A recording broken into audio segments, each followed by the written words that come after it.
Stop pelanggaran, stop kecelakaan.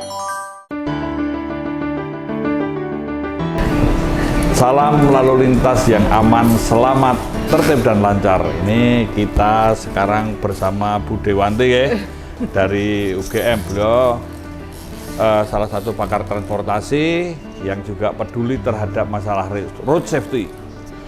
Pagi hari ini kita bincang-bincang tentang odol, tentang overdimensi overload yang kalau kita lihat dari tahun ke tahun selalu ada hal yang boleh dikatakan entah itu pembenaran, entah itu pembiaran, entah itu juga ketidakmampuan kita untuk memperbaiki atau banyak hal. Ini kompleks.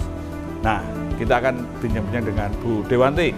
Menurut Bu Dewanti itu odol itu sesuatu yang boleh dikatakan positif atau sebenarnya kontraproduktif atau gimana Bu? Ya, artinya kalau kita lihat dari berbagai spektrum ini bisa macam-macam. Mungkin kalau dari sisi, karena saya kebetulan dosen akademisi, ini kan kita melihatnya mungkin dari sisi keselamatan. Ya. Artinya kan banyak kejadian yang menunjukkan bahwa dengan odol ini sangat rentan terjadinya kecelakaan. Ya.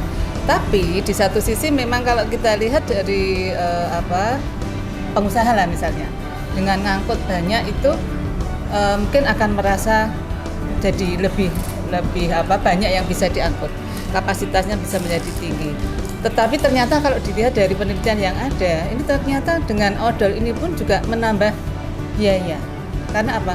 Adanya kemacetan, kemudian juga kerusakan. Artinya dari sini untuk biaya pemeliharaan kendaraan itu sendiri ternyata meningkat sekitar 15%. Nah ini jadi ini yang perlu diketahui. Masalahnya banyak sekali. Kita seolah-olah untung di satu sisi, tapi dampaknya banyak sekali. Sosial cost-nya ya Bu, betul. Belum lagi karena bisa macet. Contoh, kecepatan minimal tidak dipenuhi akan jadi perlambatan dan boleh dikatakan ribuan pengguna jalan lainnya harus sabar mengantri atau terdampak.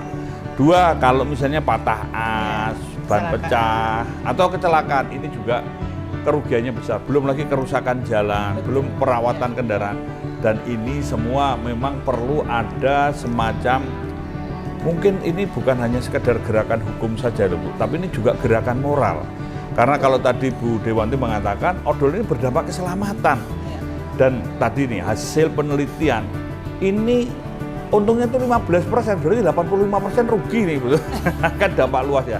Moga Bu mungkin dijelaskan gimana? Iya, jadi dari penelitian yang ada itu memang kalau kecelakaan jelas, artinya beberapa kasus itu selalu muncul ya terkait dengan odol. Kemudian kerusakan jalan banyak yang menyinggung bahwa PUPR itu sudah mengalami kerugian sekitar 40-an triliun itu di tahun 2018. Kemudian kalau misalnya kita mengatakan untung itu mungkin hanya pada saat seolah-olah kapasitas itu meningkat, kapasitas angkut. Tetapi ketika dilihat dari sisi biaya operasi kendaraan ternyata ada perubahan, ada peningkatan. Sehingga sebenarnya dari satu perspektif untung itu jadi enggak untung juga. Untung di satu sisi tapi merugikan publik, merugikan banyak orang.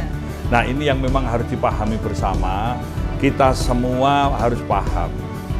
Ketika ada di seminar internasional, mungkin Bu Dewanti ngikut di mana-mana, hampir tidak pernah membahas odol di negara-negara manapun ya Bu ya, terutama logistik, transportasi, barang, itu mereka itu sudah main dimensinya sudah benar.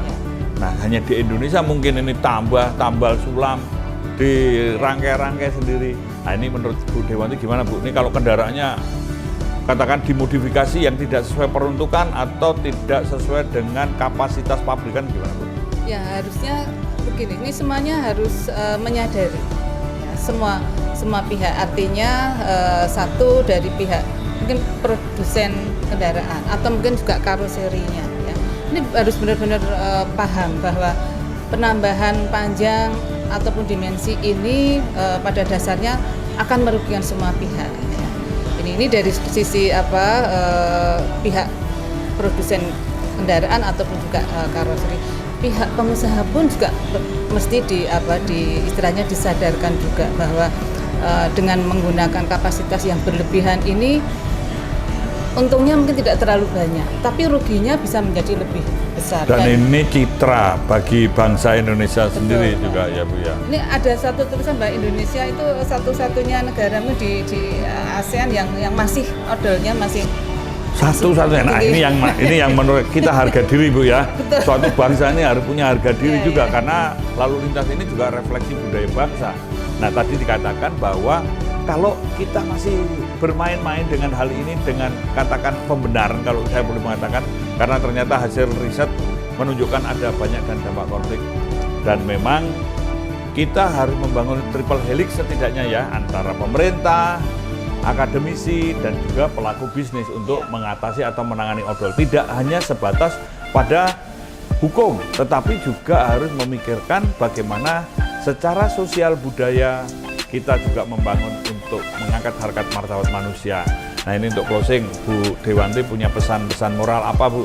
Iya, satu tadi sudah diingatkan harga diri bangsa. Nah, ini jadi sangat penting, artinya kita yang punya rasa nasionalisme yang tinggi ini, ayo kita semuanya harus kembali ke aturan yang ada. Ya, artinya apa sih? Artinya ketika kita hanya untung beberapa tapi ruginya malah lebih besar. Saya kira itu perlu kesadaran bersama. Perlu kesadaran tanggung jawab. Karena kita semua tahu bahwa apa yang dilakukan ini walaupun kecil di satu sisi tapi dampaknya luas. Karena lalu lintas urat nadi kehidupan refleksi budaya bangsa. Stop pelanggaran, stop kecelakaan, keselamatan untuk kemanusiaan. Stop pelanggaran.